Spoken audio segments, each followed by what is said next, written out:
Hello there, and welcome to today's recap of the Manhwa series titled Warrior High School Dungeon Raid Department. In a nutshell, it's a story based on a young adventurer who is smuggling items from the dungeons illegally to sell them in the black market and look after his ill father. However, during his journey, he meets a girl who wishes to help him get into a high school that trains students to be real adventurers. Slowly, he trains in the academy and proves his skills, and reaches the practical test to get an official entry. Being a son of a famous adventurer from the past, our hero already possesses skills which others can only dream of. The episode opens up with a narration where we are informed that strange black holes appeared all over the world, causing chaos. Unfortunately, these holes released horrifying monsters from a broken planet that fused with Earth. The monsters are incredibly powerful and have taken over a large part of the planet Earth, creating dangerous areas called dungeons.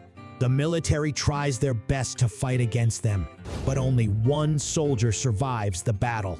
Despite the soldier's bravery, he is defeated when the monster punches him hard. Humans feel helpless and scared in the face of these mighty creatures. However, there is hope as the black hole event has awakened special abilities in humans, giving them powers similar to the monsters. Surprisingly, the surviving soldier rises again and uses his newfound power to defeat a monster, showing that humans can fight back. Soon, all humans discover they have extraordinary powers, but each person's abilities are unique. Some people train and become adventurers, strong individuals who dedicate their lives to defeating the monsters in the dungeons. To support these adventurers, organizations are formed worldwide. One of them is Warrior High School in South Korea, which is famous for training top-tier adventurers for 25 years. The scene then shifts to a group of high school girls outside the school, getting excited when they see DF Choi, a genius adventurer on TV. DF, whose parents are famous adventurers, is expected to become a high-level adventurer after graduating. Meanwhile, we are introduced to another student named Jerion, who has to work hard to pay for his father's hospital treatment. He walks to work, receiving notifications about his father's medical expenses. DF and his friend notice Jarian walking alone, but DF doesn't seem worried. Later, Jarian walks inside a secluded place and meets Ian J1, a broker, who introduces him to a client offering a job. To Jarian's dismay, the bald-headed client expresses doubts about his suitability for the job, believing he is too weak. However, J1 insists that Jarian is the best candidate, but the client remains unconvinced. This leaves Jarian feeling humiliated, and he rudely questions Lee Pilg, the client's subordinate, if he is an adventurer. Pilga, a former adventurer who has completed more than 81 dungeon missions, advises Jarian to be polite, but the latter, having explored dungeons secretly more than 350 times as a smuggler, refuses and approaches Pilg with a fierce aura. Adventurers risk their lives daily to explore dungeons and defeat monsters. They must hand over any valuable items they find to the guards for inspection, as some items possess immense powers. The Adventurers Association registers and inspects these items while collecting taxes. However, some individuals break the rules and smuggle items out of the dungeons to avoid paying taxes. The association urges the public to immediately report smugglers like Jarian. Meanwhile, Pilgu's boss is surprised to see J1 casually smoking amidst the tension. With the growing conflict between Pilgu and Jarian, the bald boss asks J1 if he isn't scared of Pilg, who had previously harmed his own comrades, but J1 remains silent. Meanwhile, Jarian grows more excited about fighting Pilg and provokes him. Enraged, Pilg attempts to punch Jarian, but his punch misses. Jarian taunts Pilg for attacking, while still talking, and unexpectedly kicks him in the face, shocking Pilg's boss. Jarian's confident actions surprise his client, who had initially underestimated him. J1 assures the client that he has brought the best workers for the job. Pilgu finally realizes Jarian's true strength. The client is impressed by Pilga's skills as an adventurer, but Jae-won interjects, displaying knowledge of adventurer roles and responsibilities. As Pilgrim prepares to attack Jaryong with his immense strength, Jaryong, knowing that he is a real adventurer, evades his punch. In the past, after the adhesion event, people gained superhuman abilities, each unique to the individual. Adventurers categorize their abilities and roles, with tanks being the protectors in dungeons. Tanks possess incredible physical strength and can withstand powerful attacks, including missiles. Jaryong, taken aback by Pilga's strength, acknowledges him as an adventurer and manages to dodge his mighty punch. Meanwhile, Jae-won gets upset as Pilga's power destroys his business place. Jaryong skillfully dodges Pilga's strong punches, causing Pilgu to accuse him of using cheap tricks. The former calmly responds, saying he doesn't want to fall into Pilg's trap. Jae-won realizes that Pilg is as strong as a truck and shouts at Jaryong to end the fight quickly. Jaryong is shocked by this, while Pilga arrogantly tells Jae-won that he doesn't understand Jaryong's situation. Ignoring Pilgu's presence, Jaryong picks up a nearby piece of iron and deliberately provokes Pilg to attack him. Tanks are known for their strength and toughness, making people think they are unbeatable. However, Jaryong has found a weakness in tanks and developed a powerful attack called damage dealers that can cause significant destruction. Jaryong and Pilga attack each other simultaneously, and Jaryong's quick and fierce move catches Pilg off guard, injuring him and leaving him sprawled on the ground. Following this, when Pilg asks about Jaryong's mastery of the attack, he suspects that Jaryong's father might have encountered him in the past. This situation leaves both of them curious about the mysterious connection between Jaryong's father and Pilg. At this moment, Jaryong begins narrating about his father, Yusung, a renowned adventurer and one of the greatest heroes from the early days of adventurers. During that time, dungeons and monsters were not well understood, and they posed significant challenges. Many adventurers lost their lives in their encounters.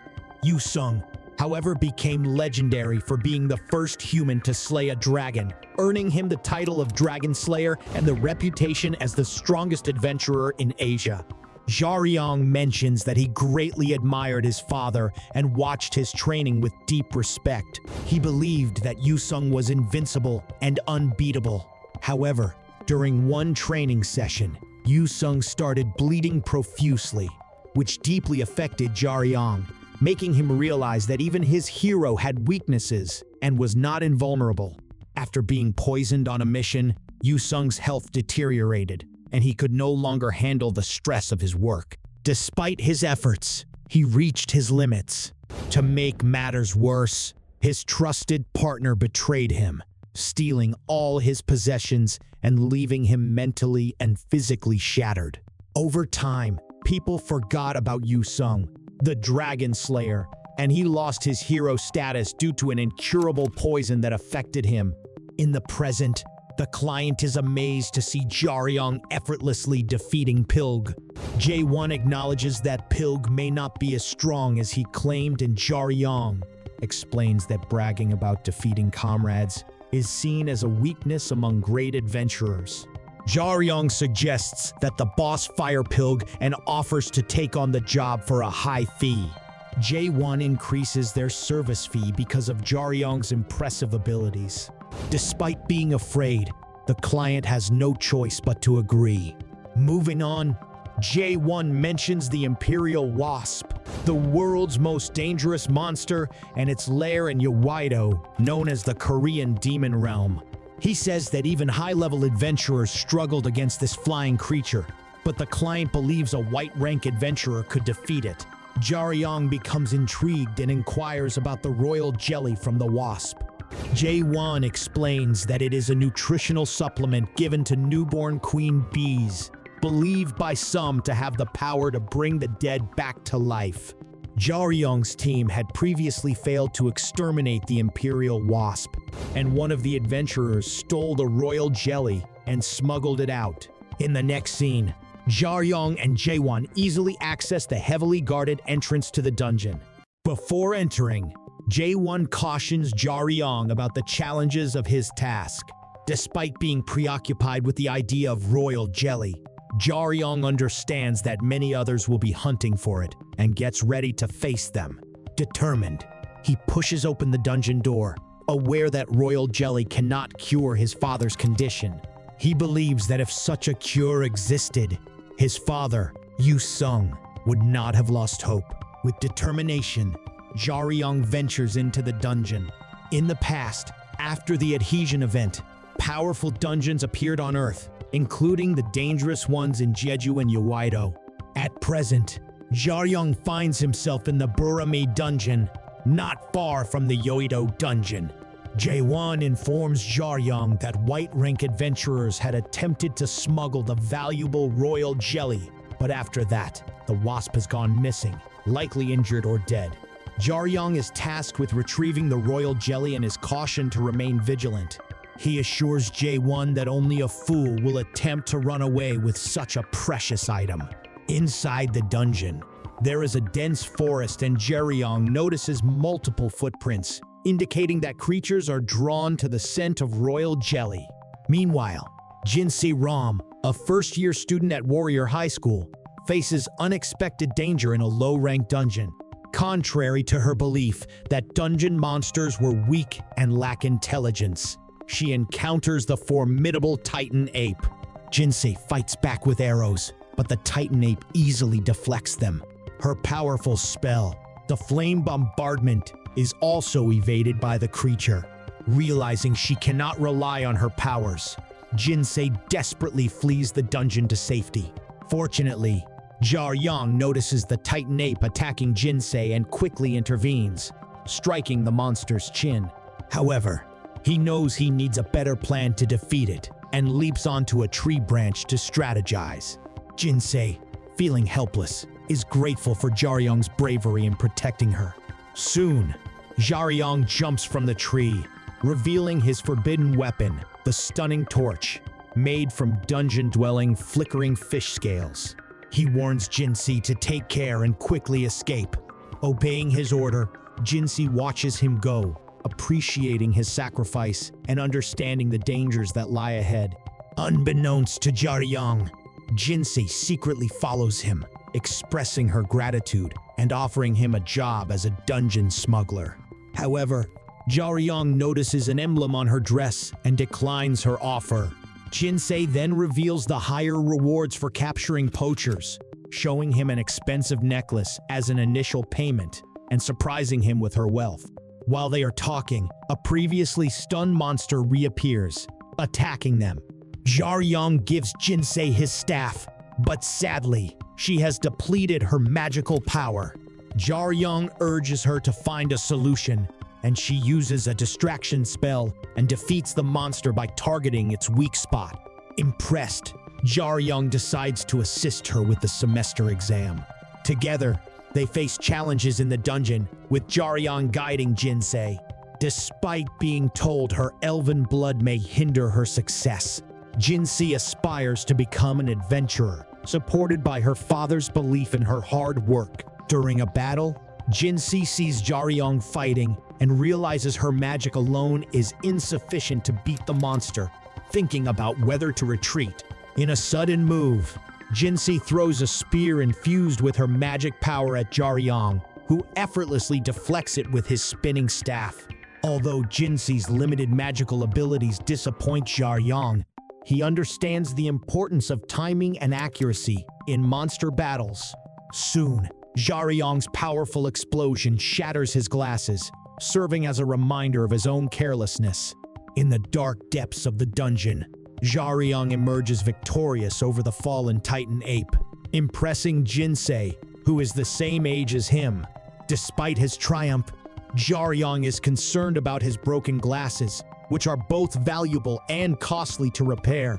He then demands the necklace Jinsei had offered earlier, and she promptly hands it over.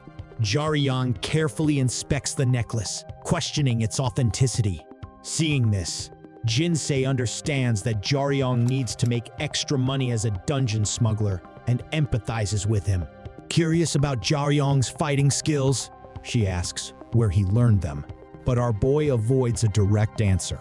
They exchange ID cards, with Jaryong keeping Jinsei to prevent her from escaping. Jaryong also makes her take a photo together, unintentionally making Jinsei an unwitting participant in his smuggling activities. Aware of the danger involved, Jinsei forces a smile for the camera. Next, Jinsei explains that she needs to collect scattered coins within 6 hours to prove her student status and find specific coin boxes to pass the exam. Having only one coin, she requires another to succeed. Hearing this, Jaryong inquires about the location of the second coin, which Jinsei reveals is hidden in the old ruins of Eugene Mall. The revelation surprises Jaryong, sensing that there is more than a mere coincidence in their shared search for something in that location, particularly the Imperial Wasp's lair. However, Jinsei remains doubtful and warns Jaryong about the dangerous creature lurking in the area. Jaryong explains that the monster's royal jelly attracts other beasts, but Jinsei doesn't believe him and suspects that others have taken the coins. Realizing why Jinsei is alone, Jaryong offers to help with a payment of 950 million won, which she agrees to. As they rush toward Eugene Mall's ruins, Jinsei inquires if Jaryong trains alone and how he acquired such skills. In reply, he casually mentions learning from his father's exercise routines during his childhood. Right then, their conversation is interrupted when they encounter two class raptors, dangerous beasts. Despite lacking formal training, Jaryong has acquired adventurer skills through life-threatening experiences and has mastered his father's techniques, including the challenging needle technique. Using the same, he attacks the raptors and defeats them. After defeating the monsters, Jinsei feels uneasy, knowing that class raptors usually roam in groups. Jaryong suspects other creatures are drawn by the royal jelly and suggests taking a rest before proceeding. Jinsei remains curious about Jaryong's training, but he claims to have only observed others practicing. Hearing this, she expresses her dislike for him, doubting his skills. Later, Jinsei offers Jaryong an expensive stamina ample, suggesting he consumes it before fighting other monsters. However, he intends to sell it on the black market instead. Upon reaching the mall, they are shocked to find scattered monster remains, realizing that the creatures they fought earlier didn't originate from that area. Jaryong urges Jinsei to stay vigilant, sensing a greater danger nearby. To their dismay, a monstrous creature appears, startling Jinsei. Jaryong swiftly readies his weapon and gets ready to face the injured slasher lip monster. Surprisingly, he defeats it with ease and mentions that someone spared its life as a warning to others. At the same time, their conversation is interrupted by a tired and disoriented man, Dogun. Jinsei asks if he is an adventurer known to Jaryong, but after noticing Jinsei's Warrior High School logo, Yongdog declares that they both have to die in that place. At that moment, Jinsei is shocked by Dogun's sudden hostility.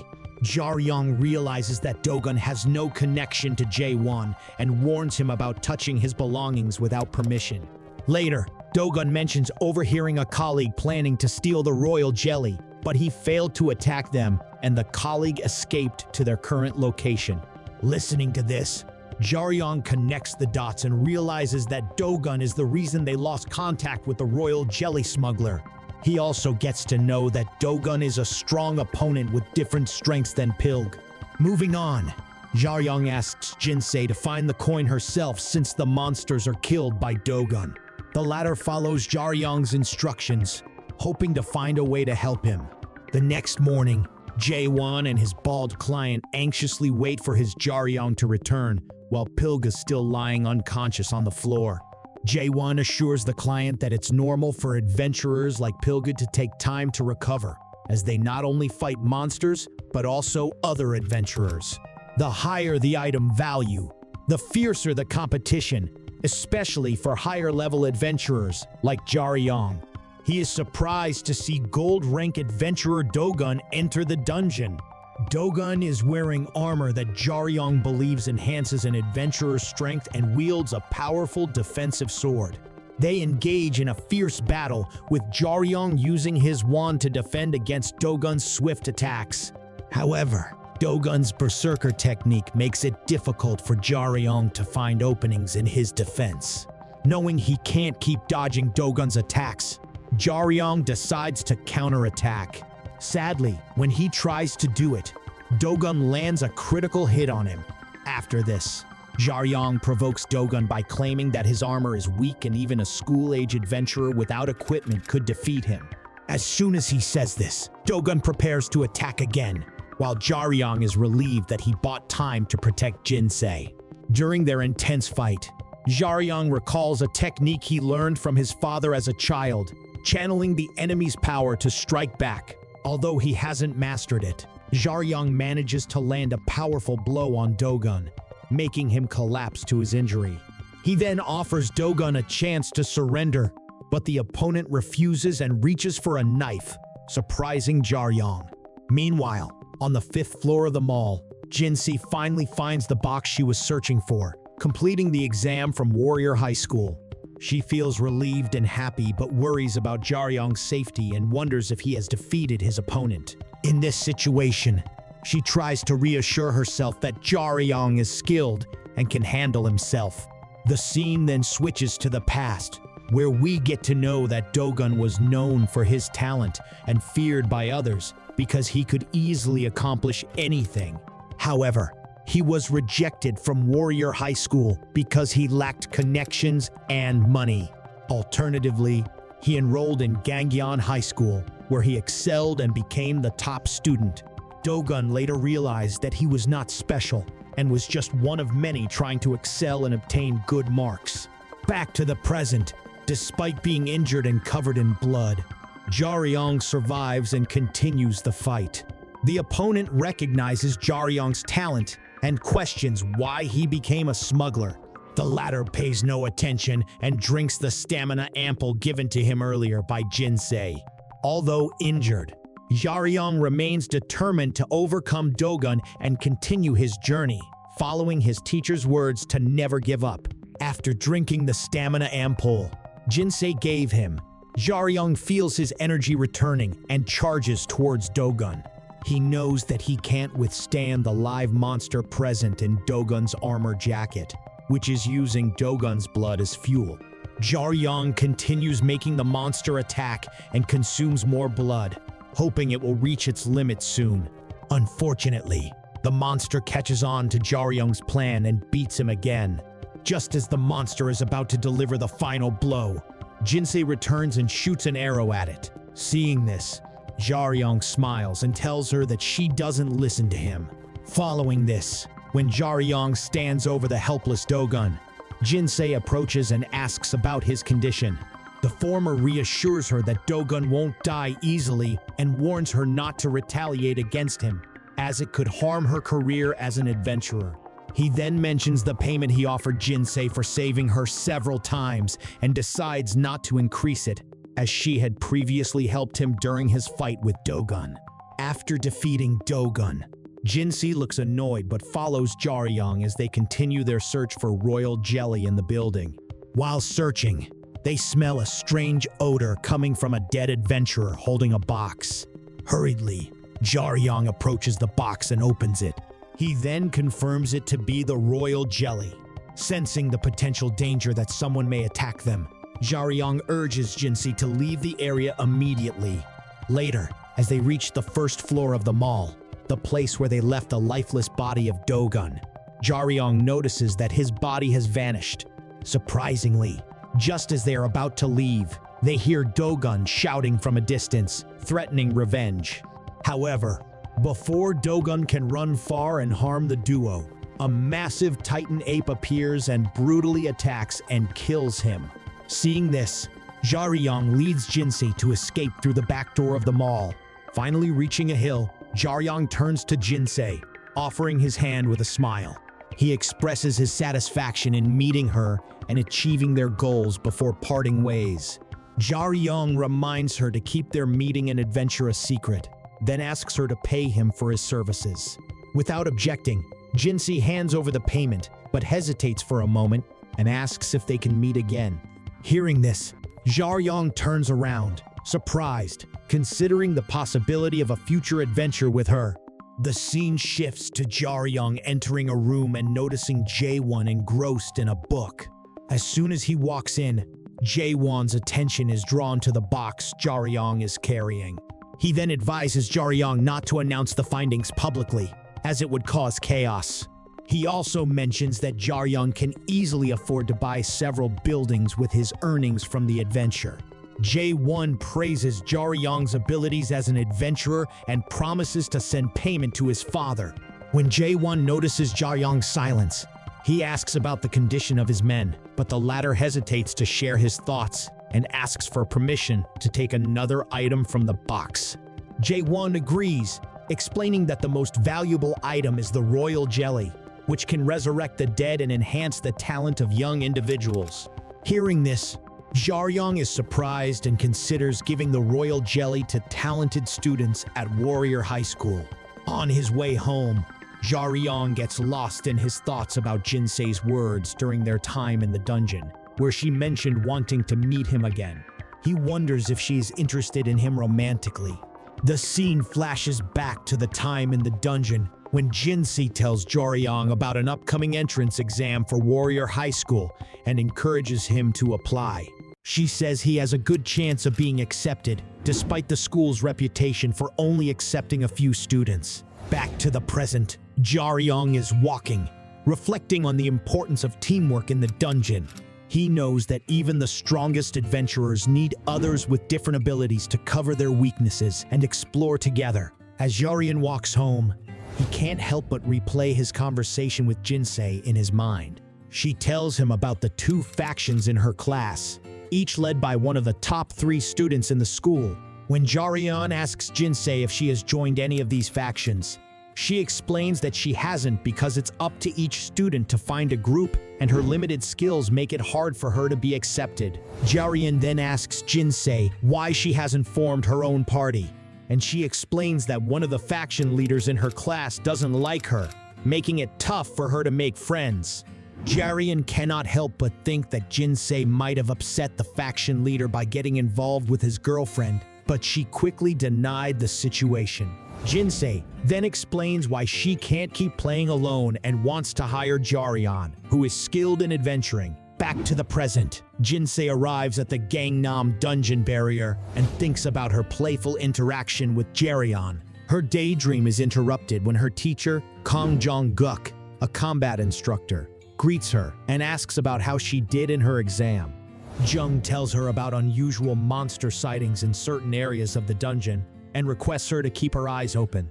He mentions that although no students have been killed, some needed rescuing after encountering and battling the monsters. Later, Jung asks if Jinsei noticed anything strange in the dungeon, but she lies and says that she hasn't. Right then, Jung senses danger and tells Jinsei to stay behind him. To their bad luck, a huge Titan ape, larger than the one Jinsei encountered earlier, appears and gets ready to attack them. Jung wonders why the creature is far from its usual habitat and considers if it was attracted by something. Hearing this, Jinsei suggests that the Titan ape might have been lured by the scent of royal jelly.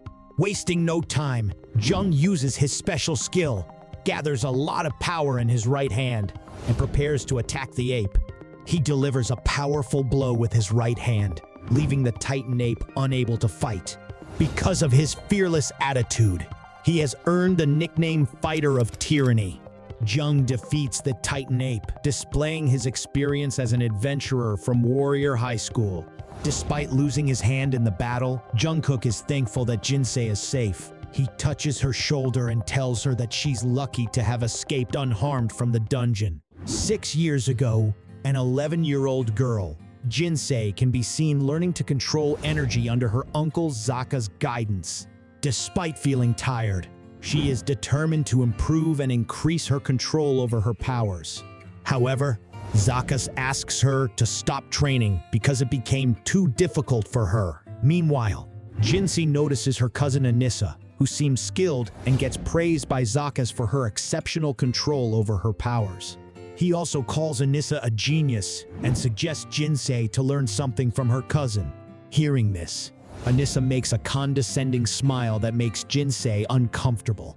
In the present, at Warrior High School, Anissa tries to put Jinsei down by questioning why no one wants to join her group. Despite the condescending remark, Jinsei remains calm and even invites her cousin to join her group. Sadly, her proposal gets declined by Anissa, stating that they have a different caliber and their roles don't match. This reply annoys Jinsei, especially when Anissa hints that she might cause trouble and mentions a possible retest. In reply, Jinsei confidently states that she doesn't care about the test, as she has already passed it. Anissa insinuates that her cousin had to work hard to complete the test, but, however, mentions that she is soon going to inherit her father's business. This comment deeply upsets Jinsei, and she walks away from the scene. Meanwhile, Jerian rushes to his father at the hospital to meet him and witness his condition. All they can do is manage his pain with medication and make him feel at ease. Despite the advancements in technologies and inventions of new medicines, there is no such medicine that can cure Yusung. However, he also mentions a medication made from the scarce sky tiger milk, obtained from a dangerous 5-star rating monster from inside a dungeon. Obtaining the milk is hard as it is high in demand among adventurers, who use it to increase their strength and resistance for a long time. Even though Jarian has enough money to buy the potion, the government has already banned the product and is not allocating more funds for it, especially for one patient. Lost in thought, Jarian is contemplating what he can do further and remembers Jinsei. He then calls her and accepts her proposal to help her in the semester exams. Following this, he also mentions that he is in need of the Sky Tiger's milk for his father. To his good luck, Jinsei calmly agrees to help him and mentions her team's ability to produce the potion. Hearing this, Jarian thanks her and discusses their availability for Sunday, as there is an entrance exam for Warrior High School on that day. Jinsei plans to assist him with the entrance exam and decides to meet at Jinsen Group's Special Defense Industry. On Sunday, Jarian arrives at Jinsen Group's Special Defense Facility and meets with Jinsei. Curiosity fills Jarian as he wonders about their purpose there. Jinsei explains to him that they will be utilizing adhesion, a technology that enhances human power to measure his potential. Expanding on the topic, Jinsei mentions that achieving certain ranks was considered a sign of genius in the past. To become an adventurer, one needs at least rank C in 5 categories of strength, while becoming a disciple of Warrior High School requires at least rank B in 3 categories. With a firm resolve, Jarian changes into combat clothing, ready to face Gear Chrome Pro version 9.22, a formidable robot. He mutters that he will give his best to discover his true capabilities at the Jinsen Group Research Center. Meanwhile, Jinsei, the daughter of the company's heiress, observes closely as Jarian engages in a fierce battle against the robot golem. Joan Yeoman, a skilled researcher and former adventurer, is with Jinsei to monitor the fight. Despite the inherent danger, Jarian exhibits strength and determination, impressing Jinsei with his bravery. To evaluate Jarian's strengths and abilities in detail, Jinsei initiates an aptitude test usually conducted on much younger children. This test involves wearing specialized gear and pushing the body to its limits through physical challenges. For those who have trained extensively, the test can be particularly demanding. Watching Jarian in action, Jinsei is impressed by his physique, considering him almost at a professional level. However, Yeoman is surprised by Jarian's prowess in defeating the robot golem, especially without a background in an adventurous school. Although the difficulty level of the golem battle has been lowered, it still remains a model commonly used for professional training. Jarian, with his astute observation of attack patterns and counterattacks, manages to overcome the challenge. Jinsei inquires about Jarian's strength measurement and replies that he is yet to reach his limit. Considering further assessment, Yeoman contemplates raising the golem's strength to 100 to unveil Jarion's true capabilities. Sadly, before they can do so, Jinse's uncle, Zeke, and the research director unexpectedly enter the room. Zeke reminds Yeoman of the consequences of using the lab without permission, leading Jinsei to defend her friend. However, Zeke responds coldly, emphasizing that the research center belongs to her father, not her. Yeoman can't help but confirm the rumors circulating about Zeke's cruel treatment of Jinsei since childhood, despite her innocence.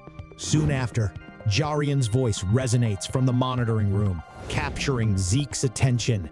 Jinsei swiftly fabricates a story, asserting that Jarion is her friend seeking enrollment as an adventurer and requiring measurement data. Initially hesitant, Zeke witnesses the state of the destroyed robot golem and decides to personally test Jarion in the battle area. Moving on, as Zeke walks in, Jarion feels a mix of confusion and apprehension, realizing the vast gap in their abilities. Zeke, a 7th-rank adventurer in Korea and an adventurer of the white class, reassures Jarion that he won't sustain any injuries. Soon, a fierce battle ensues between Jarion and Zeke, where Jarion uses a strategy of attacking with full power and capitalizing on openings. However, Zeke effortlessly blocks Jarion's strikes with a single hand, revealing his opponent's carelessness. Zeke then kicks him hard to the ground, making him feel pain as he drops his weapon. Zeke can't comprehend why Jarion fights recklessly and throws the weapon back at him, preparing for another attack. He even suggests that Jarion should give up on becoming an adventurer if he lacks the necessary skills. Yet, Jarion remains resolute, determined to prove himself, and sprints towards Zeke. Zeke believes that he has figured out Jarion's fighting style and prepares himself for the attack. However, Jarion surprises him with 2 long-range attacks, which he manages to dodge. But then, when Jarion launches another attack continuously, it catches Zeke off guard and he gets hit. Jinsei, witnessing the fight, is impressed by Jarion's skills and acknowledges that he is an interesting opponent. On the other hand, Yeoman observes the fight from the monitoring room and wonders why Jarion isn't accepted into Warrior High School despite his evident strength. At the same time, she notices a weakness in Jarion's fighting technique, piquing Jinsei's curiosity about what it could be. As the fight continues, Yeoman sees Jarion take a hard hit and groan in pain. She then mutters about Zeke's terrifying strength in the fighting area. Zeke, realizing that Jarion is struggling due to a lack of basic training, asks him to accept defeat. Yeoman explains to Jinsei that while Jarion has excellent fighting talent, he lacks a fundamental understanding of offense and defense. The latter is astonished by this revelation and recalls Jarion's earlier confession that he has never received proper training in fighting techniques. Upon witnessing Jarion's struggles, Zeke decides to leave. However, Jarion surprises everyone by rising once more despite his injuries. Removing his helmet, he reveals a bruised eye and questions Zeke's insults. Zeke is astonished to see Jarion standing tall after the final attack. Meanwhile, Yeoman and Jinsei attempt to persuade Jarion to cease fighting and focus on enrolling at Warrior High School. Nonetheless, Jarion remains resolute, eager to demonstrate his strength and challenges Zeke to another round. Yet, Jarion's anger intensifies his determination, fueling his aura. He admits to self-teaching, relying solely on his natural talent due to a lack of formal training. Despite his skill, disappointment follows encounters with conceited adventurers who prove weaker than anticipated.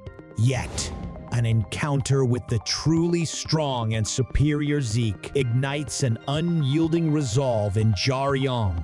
Both fighters commit to a fierce duel, their auras colliding, united in the goal of triumphing over the other. Jarion readies himself to unleash his full power on the battlefield, his mind flooded with childhood memories. He vividly recalls stealthily observing his father's training sessions and the tender moment when his father discovered him, gently caressing his head with a smile. Returning to the present, Jaryong stands firm against Zeke's formidable attacks, expertly countering them. The exchange of blows ensues until Jaryong seizes an opening, surprising Zeke with an unavoidable strike. Jinsei and Yeoman are taken aback by Jaryong's display of skill. Ultimately, Jaryong is defeated, while Zeke emerges unscathed, bearing only a scratch on his cheek. Outside, Jinsei comments on Jaryong's potential victory if he possessed a superior weapon. Despite the loss, Jaryong maintains a smile amidst his exhaustion, acknowledging his fight against Zeke, a top-ranking opponent. Soon after, Jinsei enters the battle room, her concern for Jaryong evident. Witnessing Zeke placing his palm on Jaryong's face before departing, she receives assurance that Zeke, the greatest healer in Korea, has mended Jaryong's wounds. Zeke even requests Jaryong's full name, revealing familiarity with his father. In the next scene, Zeke can be seen waiting outside the building for his partner Kong Ho to pick him up.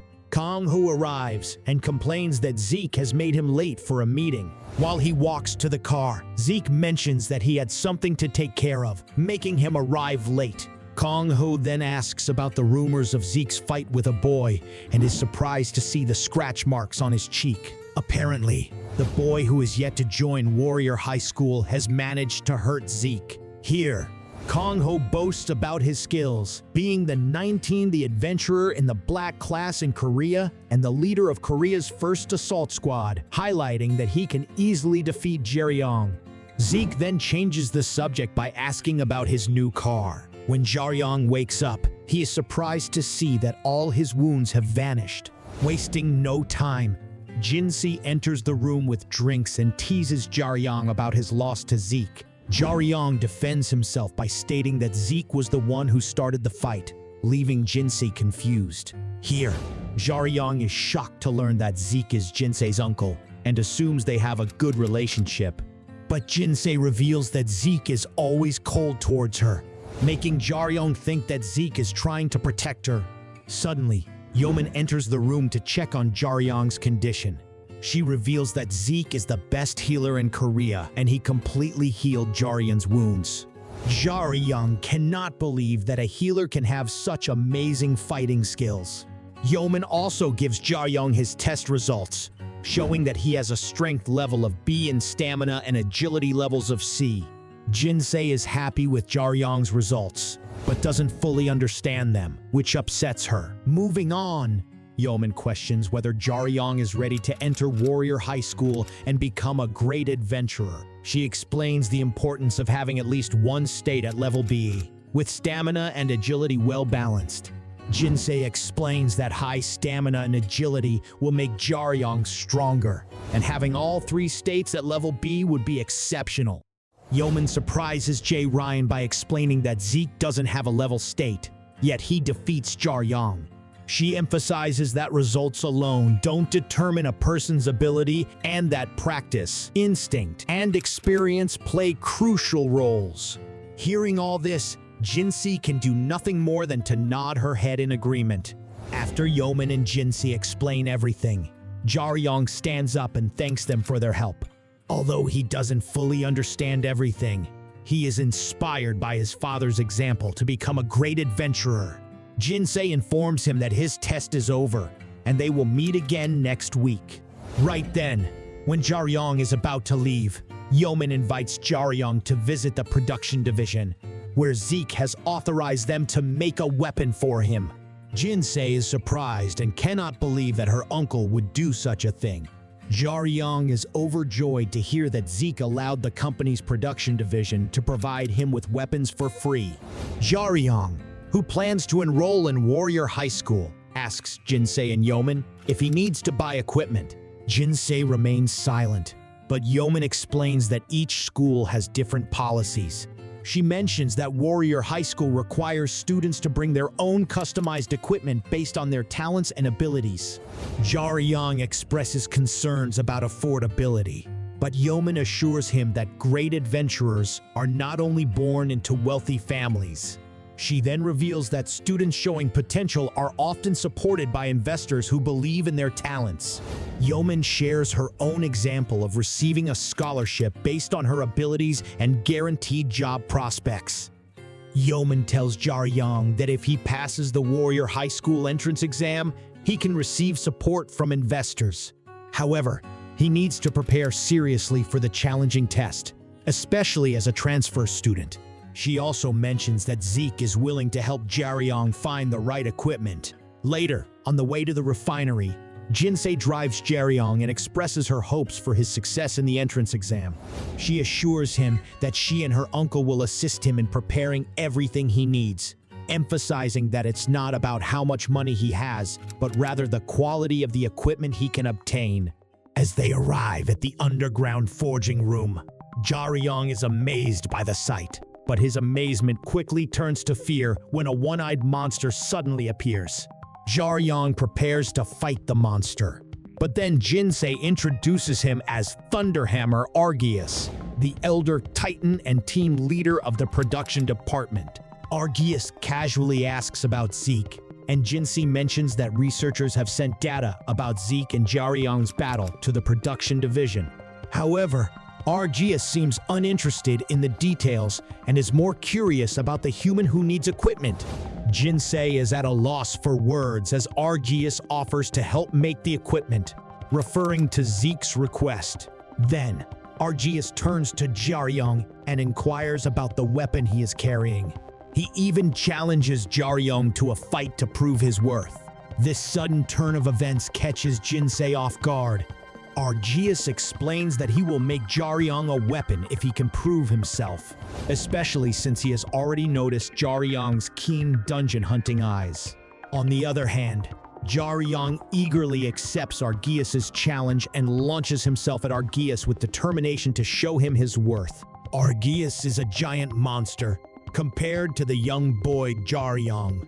However, he manages to land a successful hit on Argius's chin. Moreover, Jaryong surprises the monster with the weapon he is wielding. Despite the hit, Argius remains unaffected, leaving Jaryong feeling perplexed.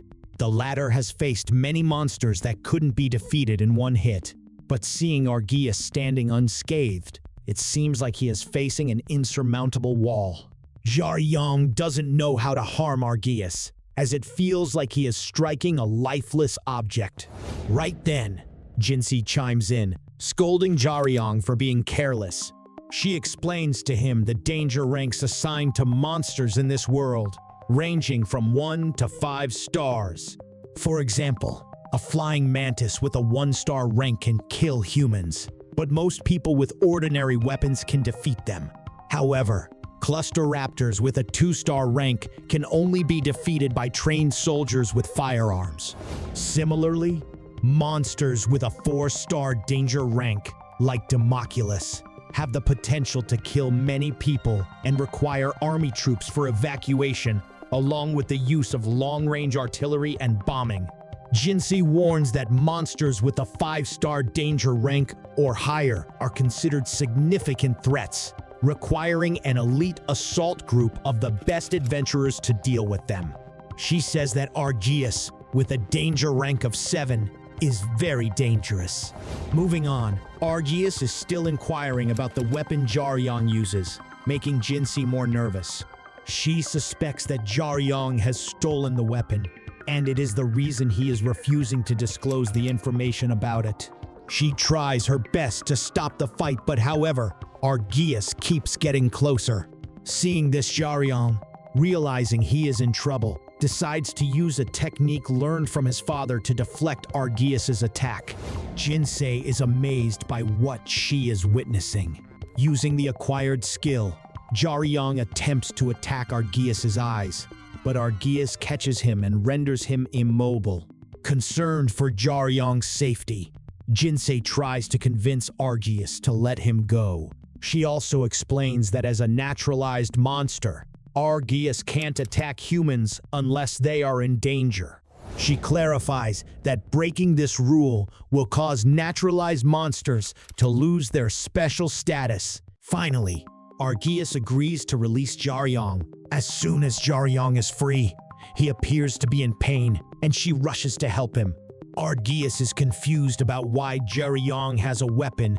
Following this, Argius apologizes to Jaryong, acknowledging his right to have a weapon.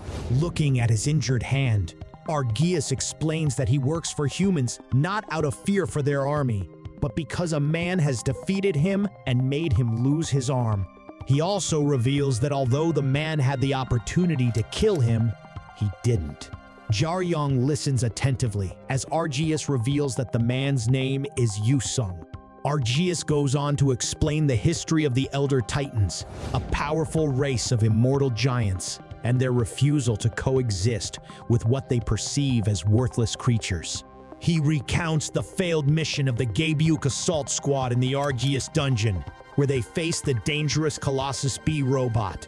Despite their skills, they are easily repelled, resulting in the squad members' death and a few being trapped in a dangerous dungeon.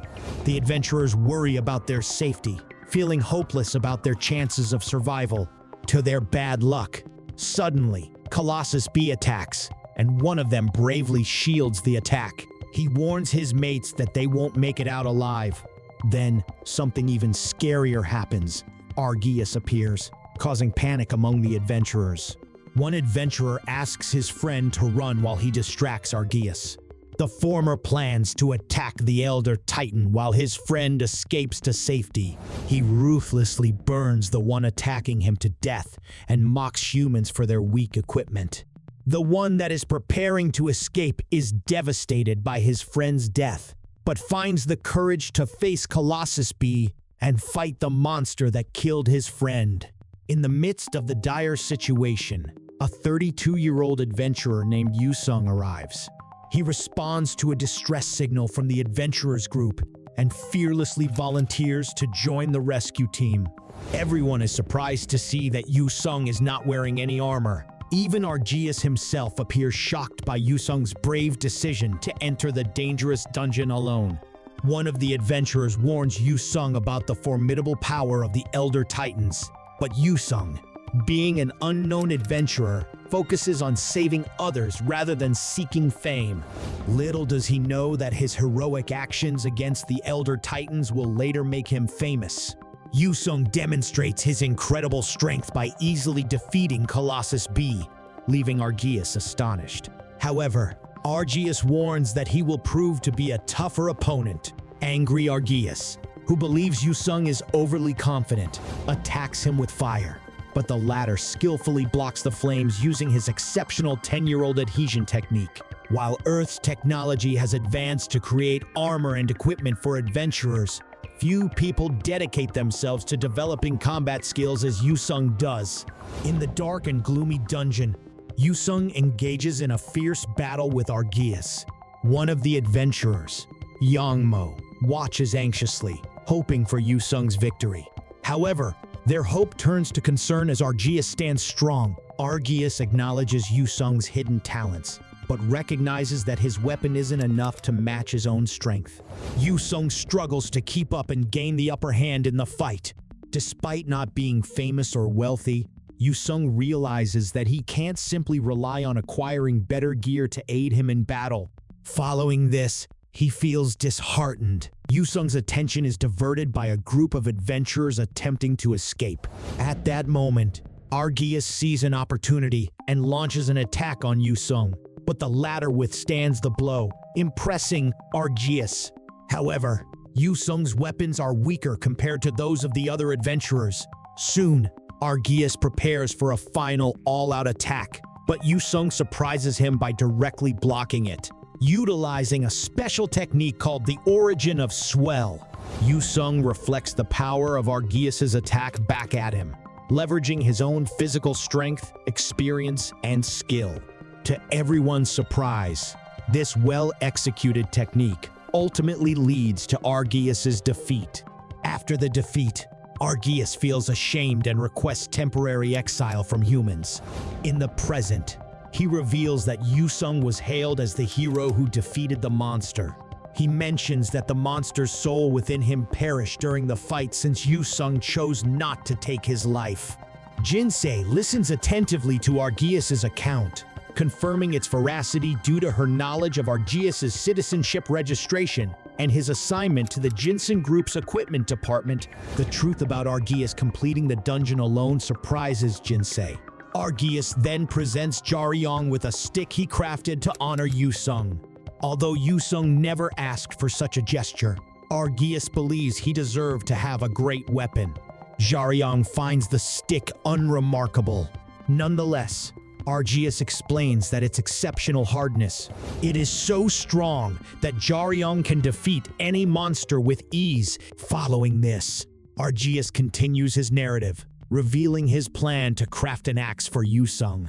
Unfortunately, he mentions that the communication between him and Yusung was lost, leading him to gift the already finished part to Jaryong instead.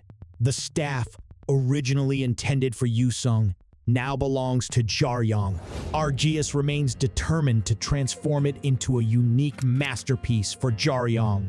At last, he makes it clear that crafting the best weapon will take time, asking Jaryong to have patience and wait for the finished product. Jinsei asks Jaryong if he is available on Wednesday to help her practice for the Warrior High School entrance exam. She also mentions Jaryong's father, Yusung. Curious about Yusung's whereabouts, Jinsei inquires if he is in the hospital. However, Jaryong remains silent and departs without answering her question. Later, Jinsei checks the news on her phone and reads about the Gaebi-guk assault squad. This news confuses her because Argias has no reason to lie about Yusung's achievements.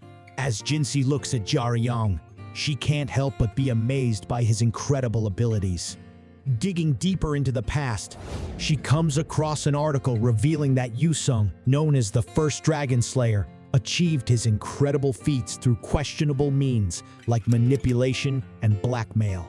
This shocking revelation makes her wonder if Jaryong's father is the same. Lost in thought, Jinsei continues her search until a notification interrupts her. It's her dungeon practice exam score. The scene then shifts to the dungeon raid department of Warrior High School, where the magic trainer, Seiya, apologizes to the close combat instructor. However, Jong-guk doesn't mind as Seiya is new. Seiya expresses her surprise about the test results, but Jong-guk finds them predictable. Meanwhile, Jinsei heads home, unable to believe her own test results. She remembers that the first-year students at Warrior High School are known for having 3 exceptional individuals. The first genius is D.F. Choi. The second genius is Anissa. It is expected that she will easily reach the level of a grand magician.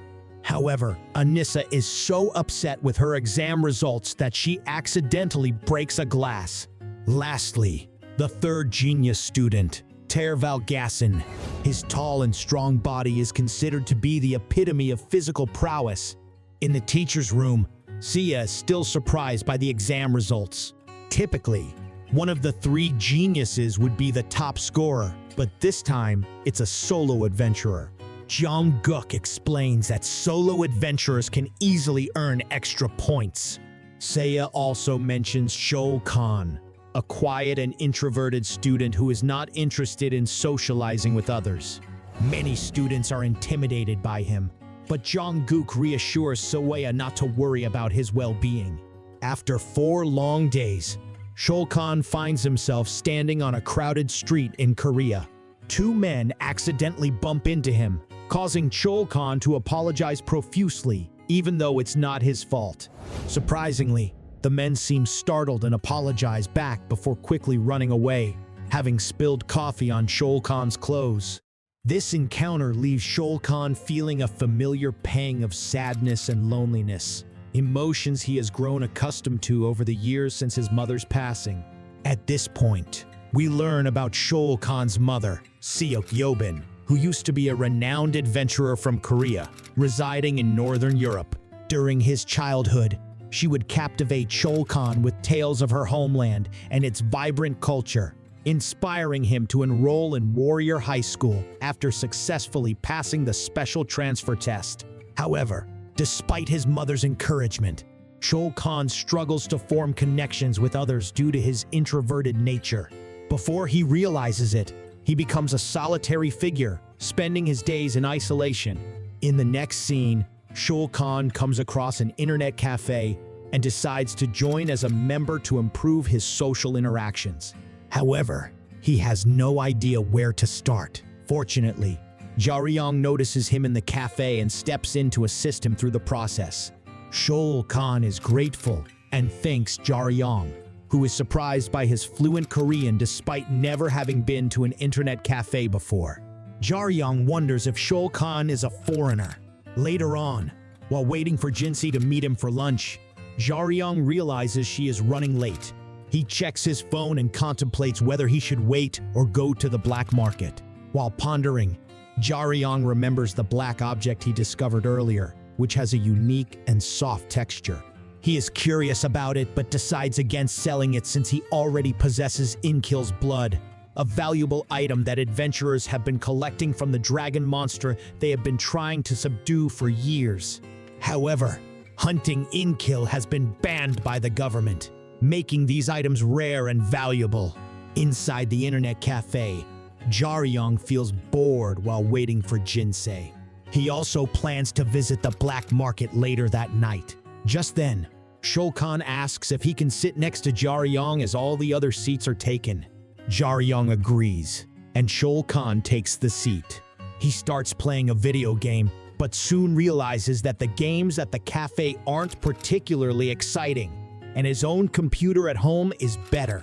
Jaryong notices Shul Khan playing and invites him to join in playing together. The scene then shifts to Scars, a location in Seoul that suffered partial destruction from adhesion. Although many areas have been rebuilt, the section near the dungeon remains abandoned. To protect people, a special barrier has been constructed to prevent monster attacks. Thanks to advanced technology, no monsters have breached the barrier in the past 20 years. The area surrounding the wall is heavily guarded, and any monsters that manage to breach the wall are swiftly transported away using a specialized vehicle called Meg Sate. In a militant monster transport truck, Agents Jo Yana and Sun Changwoo hear some commotion and investigate. Yana goes to check while Sun waits. However, during this time, a stranger enters the truck and threatens Sun to move or face death. Meanwhile, Jaryong and Shul are having a meal and enjoying themselves when a huge tremor shakes the building due to a truck crashing into it. Outside, a mysterious woman on a rooftop says that the destination isn't populated enough. She receives a call telling her that adventurers will arrive soon. As she leaves, monsters' horned horrors attack the truck, and people watch in shock. Jaryong steps out to fight off the monsters and kicks one of them. Soon, he and Shul realize that they need to work together.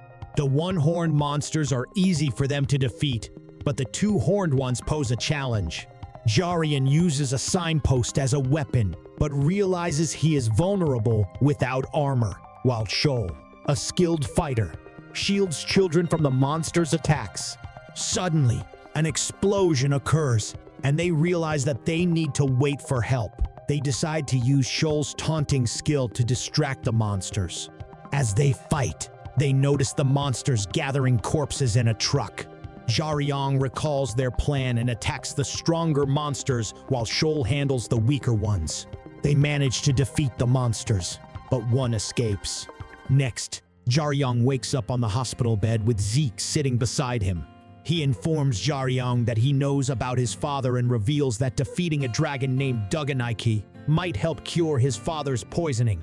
Without thinking twice, he agrees to join the mission of capturing the dragon, clenching upon a mere opportunity to save his father's life. Later, when Jaryong wants to check out of the hospital, he receives a bag from Jinsei, which contains clothes, rope, and a phone. It is because after the fight with the horned monsters to save people's lives, he and Shul have become famous and reporters are waiting for them outside. However, with the help of a nurse, Jaryong escapes and meets with Jinsei, who is waiting for him outside and discusses their plan. They both decide to lay low for the time being. While they are driving in the car, Jinsei reports that only 1 out of 100 candidates passed the recruitment test in the past 5 years.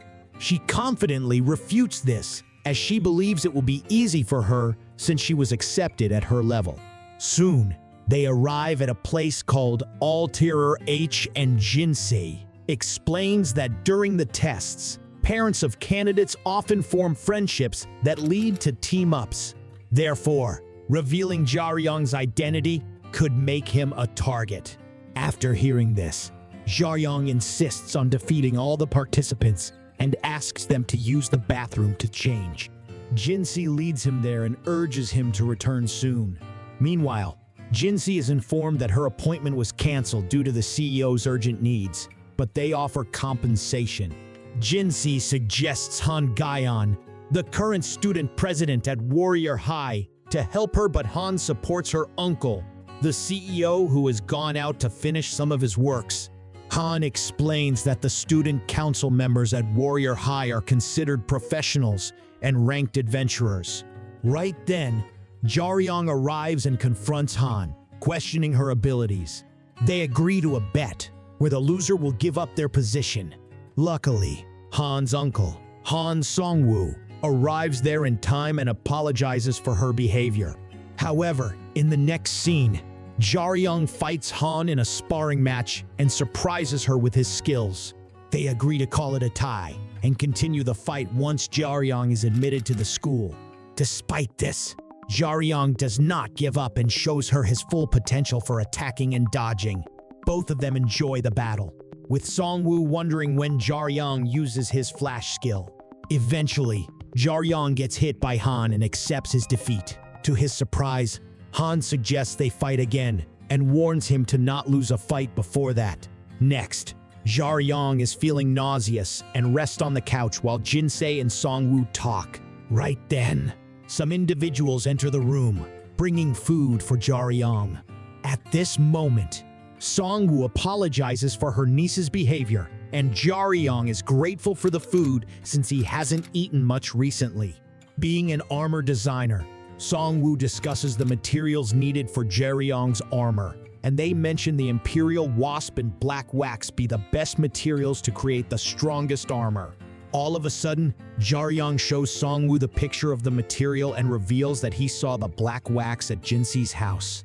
Next, Jaryong and Jaewon talk, and the former requests the latter to look after his ill father while he is away. To everyone's surprise, as soon as the call cuts short, Jaewon mentions a disbanded attack team from 11 years ago, and Zeke enters the room. He then asks Jaewon to join him outside, stating that they are in the same group. On the other hand, Jinsei gets a call from Zeke and walks aside, not before suggesting Jaryong return to the hospital. Right then, Songwoo approaches Jaryong and talks about the flash skill, which was formulated by his brother. Hearing this, Jaryong soon apologizes to the creator of the skill and promises not to use it again. Songwoo explains that anyone can learn skills independently, but it's not easy. He then advises Jaryong to embrace his talent and show his strength without fear of others' opinions. In the meantime, Jinsei arrives there, mentioning that Zeke wants to talk to him urgently. Hurriedly, Jaryong talks to Zeke, who informs him about a situation requiring their presence. Wasting no time, Jaryong and Jinsei head to a metro station, where they find someone trapped inside a dungeon. Zeke mentions that he had tried to heal him but failed, so they need to help him. Leaving Jaryong there, Zeke and Jinsei leave. Moving further, Jaryong notices Jaewon, who reveals that he planned to burn Zeke. When Jaryong tries to mention quitting smuggling, Jaewon interrupts him and suggests he learn magic from him before thinking of doing so. Jaewon asks Jaryong to understand his T-Kings for the next month, and the latter agrees. Back at home, Jaewon offers Jaryong a slip with money deposited in his name, expressing his trust in his abilities. Jaewon explains that he didn't want to push him to become an adventurer, but wanted him to gain skills and knowledge. He also mentions that his own allies are betraying him and he wants to quit. Jaewon then shares his disappointment in the world and his desire for Jaryong to find happiness beyond being an adventurer.